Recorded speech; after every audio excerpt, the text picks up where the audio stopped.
उत्तम थापा लगायतका धेरैजना पाठक तथा श्रोताहरूले मलाई वास्तु सम्बन्धी विषयमा एउटा जिज्ञासा राख्ने क्रममा के सोध्नु भएको छ भनेदेखि त गुरुजी घरको छतमा काँडादार बोट बिरुवा फलफुल वृक्षादिहरू यस्तो चिज चाहिँ लगाउन राख्न रोप्न हुन्छ कि हुँदैन, यदि हुँदैन भने किन हुँदैन र त्यसले के कस्तो नकारात्मक प्रभाव दिन्छ भन्ने खालको प्रश्न सोध्नु भएको हुनाले आज म त्यस विषयमा यहाँहरूलाई केही क्लियर गर्न चाहन्छु। सर्वप्रथम त हामीले के बुझौँ भने घरको छत भनेर भन्नुभएको छ, मैले घरको छतमा नै केन्द्रित हुन्छु, म अन्यत्र जाँदिन। घरको छत भनेको के हो त भने नवग्रहहरू मध्येमा घरको छत भनेर राहुलाई भनिन्छ र नवग्रहहरूमा सबैभन्दा बढी उच्छृङ्खल र एकदमै सख्त तरिकाले कन्ट्रोलमा लिनुपर्ने ग्रह राहु हो। त्यसै कारण कुनै घरको निर्माण संरचना गर्दाखेरि पनि राहुको दिशामा पहिला निर्माण संरचना गरिन्छ, किनभने राहु त्यो घरमा नछिरोस् भनेर।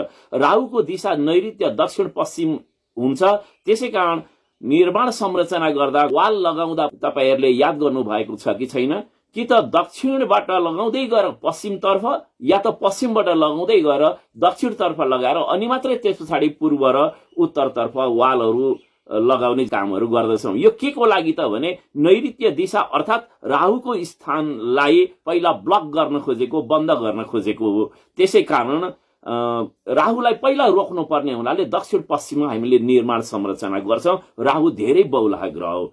अब त्यसै गरी तपाईहरुले एउटा कुरा राहुको सन्दर्भमा एउटा कुरा विचार गर्नु भएको छ कि छैन, एउटा ठेकेदारले एकपल्टमा धेरैवटा घरहरू ठेक्कामा लिएको हुन्छ अनि एउटा घरमा 5-10 दिन गर्छ अनि रोकेर राखिदिन्छ, अर्को घरमा जान्छ 5-10 दिन गर्छ रोकेर राखिदिन्छ गरेर धेरैवटा 50-60 वटा साइटहरू उले एकैचोटि ओपन गरिरहेको हुन्छ। बारम्बार फोन गर्यो, ए ठेकेदार साहब मेरो घरको निर्माण छिटो गर्दिन्न भनो, गर्दै रहन्छ, तर उले अर्को घरमा हात हाल्दै जान्छ र एकैचोटि धेरैवटा घरहरूलाई ब्लक गरिदिन्छ र त्यो ठेकेदारबाट काम लिन नै तपाई हामीलाई एकदम तवा हैरान भइरहेको हुन्छ। तर त्यसरी निरन्तर विलम्ब गरिदिने ठेकेदारले जुन दिन घरको ढलाइ हुन्छ नि, त्यो घरको छतलाई ढलाइ गर्ने बेलामा चाहिँ उले रातभर ओभरटाइम लागेर पनि जसरी सुकै जेसुकै होस्, पानी परोस् अँध्यारो होस् जेसुकै होस्, उले छतको ढलाइ गरेर अनि सम्पन्न गरेर छोड्छ। यसरी त्यस्तो ढिलो गरिदिने ठेकेदारले घरको छत चाहिँ ढलाइ गर्ने बेलामा किन निरन्तर कन्स्ट्रक्सन गरै गर्छ त भन्दा अब यो कुरो ठेकेदारलाई पनि थाहा नहुन सक्छ। तर सही कुरा के हो भने राहुको स्थानमा कार्य स्टार्ट गरिसकेपछि त्यो कार्यलाई सम्पन्न गरेन भने त्यस ठाउँबाट राहु इन्ट्री हुन्छ, भित्र प्रवेश गर्दछ, त घरको छतलाई राहु भनिन्छ। त्यसै कारण छत निर्माण गर्दाखेरि चाहिँ ठेकेदारले त्यो निर्माण सम्पन्न नहुन्जेल रातभर लगाएर भए पनि त्यो छतको ढलाइ गर्दछ।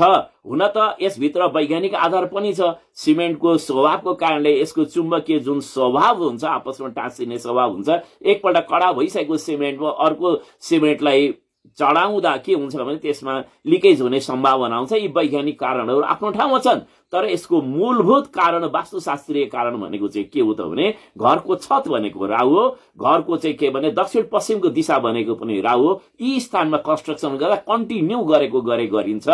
अब यसबाट के तथ्य स्थापित भयो भने घरको छत भनेको राहु हो, त्यो राहुलाई हामीले सख्त रूपमा रोक्नु पर्ने हुन्छ। अब जाउँ काँडादार बोट बिरुवाहरू जस्तै कागतीको बोट, क्याक्टस, बयर, गुलर, किकर, यस्ता बोट बिरुवाहरू सबै के हो भने काँडादार बोट बिरुवा हुन् र वास्तुशास्त्रमा र ज्योतिषशास्त्रमा प्रवेश गरेर हेर्दा जति पनि काँडादार बोट बिरुवाहरू छन् र हाडे बोक्रो हुने बोट बिरुवाहरू छन्, यी सबै सूर्य र मंगलका एजेन्टको रूपमा मानिन्छन्। अर्थात् यस्ता काँडादार बोट बिरुवाहरूलाई सूर्य र मंगलको कोटीमा राखिएको छ। घरको छतमा काँडादार बोट बिरुवाहरूलाई राखियो भने के हुन्छ त भने राहुको स्थानमा सूर्य अथवा मंगल स्थापित भयो भनेर बुझ्नु पर्दछ। अब ज्योतिषशास्त्रमा प्रवेश गरेर हेर्दा सूर्य र राहु भयो भने के हुन्छ, सूर्य र राहुको संयोजन युति भयो भने के हुन्छ, यो कुरालाई ज्योतिष शास्त्रले ग्रहण योग भन्छ।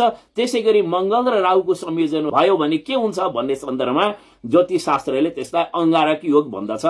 यसकारण हामीले कुनै पनि घरको छतमा कुनै पनि काँडादार बोट बिरुवालाई लगायौं, चाहे त्यो औषधीय गुणवाला होस्, चाहे फूलको होस्, चाहे लहराको होस्, चाहे कुनै बोट होस्, चाहे जेसुकै होस्, चाहे त्यो सुन्तलाकै बोट किन नहोस्, चाहे जेसुकै किन नहोस्, यस्तो भयो भने त्यो घरमा बसेका सबै व्यक्तिहरूको 3टा ग्रह विक्षिप्त र उद्वेलित हुन पुग्दछ।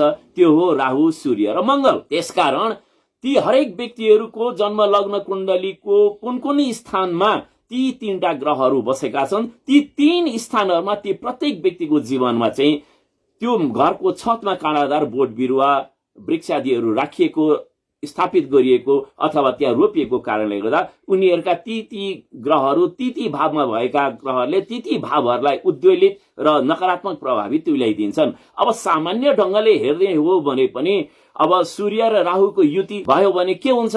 यो एउटा ग्रहण योग हुन्छ। यस्तो बेलामा कस्ता घटना घटिदिन सक्दछन् भने सूर्य ग्रहको राजा ठूलो, सबैभन्दा ठूलो व्यक्ति भएको हुनाले सूर्य र राहुको युति हुने बित्तिकै के हुन्छ भने घरका ठूला, बुवा, वृद्धजन, आफूले सम्मान गर्नुपर्ने व्यक्तिसित हाम्रो टकरावहरू सुरु हुन्छ। पितासित मनमुटाव हुन्छ। राज्य, सरकार, कानून, अदालत, उच्च पदाधिकारीहरू यस्तासित टकराव वा द्वेष सुरु हुन्छ। सूर्य र राहु दुवै इगोवाला ग्रह भएको हुनाले त्यो घरमा बस्ने व्यक्तिहरूको मनमा अहंकार, हठ धर्मिता, असुरक्षा र विभिन्न किसिमको चाहिँ ढोङ गर्ने प्रवृत्तिमा वृद्धि हुन जान्छ। मानसिक तनाव, अस्थिरता र विभिन्न किसिमको उत्थान पतनको संयोगहरू क्रिएट हुन पुग्दछ। सूर्य प्रतिष्ठा र ख्यातिसित सम्बन्धित भएको हुनाले त्यस्ता घरमा भएका व्यक्तिहरू आर्टिफिशियल एप्रिसिएसन, झुटो प्रशंसा, झुटो कीर्ति, झुटो वाहवाही स्थापित गर्नेतर्फ अग्रसर हुन पुग्दछन्। सूर्यको सीधा सम्बन्ध आँखा, गर्भ, मन र आत्मासित हुने हुनाले यस्ता शारीरिक अंगहरूमा कुप्रभाव अथवा नकारात्मक प्रभाव या रोग या समस्या उत्पन्न हुन थाल्दछ।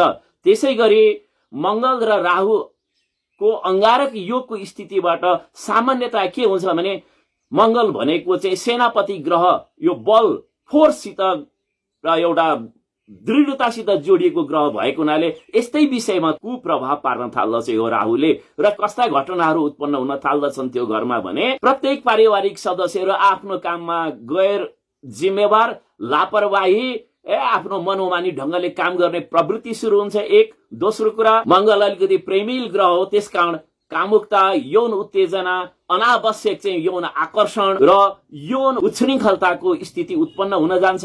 त्यसै गरी मंगल रगत र हड्डीसित सम्बन्धित भएको हुनाले दुर्घटना, चोटपटक, रगत बग्ने, घाउ, सिजर, अपरेसन यस्तो चीजहरूको अवस्था उत्पन्न हुन जान्छ। मंगल सेनापति ग्रह भएको र यस्तो ग्रहमा चाहिँ अलिकति क्रोध, आक्रोश, झगडा, विवाद, तुरुन्तै लडिहाल्ने, एकदम कसैसित पछि नपर्ने जस्तो एउटा भावना यसले प्रदान गर्न पुग्दछ र व्यक्तिमा अपराधिक सोच, पाप कर्मतर्फ व्यक्तिको मन आकर्षित हुन पुग्दछ। यसैले घरको छतमा चाहे औषधीय होस्, चाहे अन्य प्राकृतिक होस्, कुनै पनि किसिमको बोट बिरुवा, फलफूल केही पनि लगाउन हुँदैन।